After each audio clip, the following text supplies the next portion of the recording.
Scott Morrison has taken his campaign to Tasmania, a state with a number of Labor electorates the coalition is keen to steal come May 18th. He's made a pledge of extra funding for irrigators, but is defending his party from accusations it'll have to cut spending dramatically over the next decade. Political reporter Matthew Doran is travelling with the Prime Minister. Tasmania may only have 5 seats in the House of Representatives, but 3 of them are marginal, and the Liberals have eyes on 2.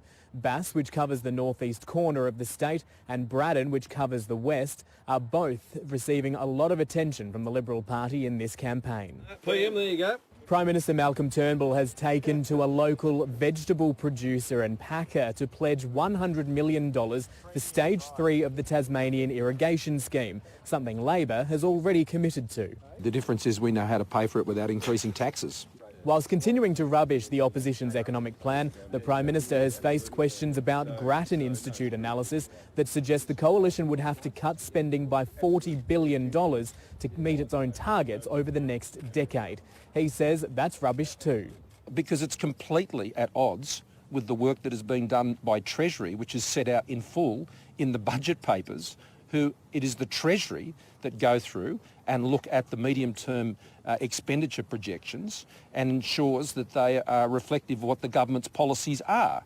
So the Grattan Institute is not Treasury. Treasury is Treasury.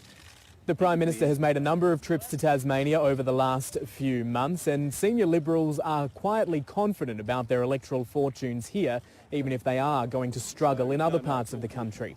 For the first time in this campaign, the Prime Minister was joined by the Deputy Prime Minister and Nationals leader Michael McCormack, an enthusiastic visitor to the region. I'm only sorry I didn't bring a pocket of nails today, because with this soil I could have easily thrown them in the ground and grown crowbars, because that's the sort of potential that we've got here in Tasmania. Until last year, the Nationals hadn't had a Tasmanian presence in federal parliament for some 90-odd years.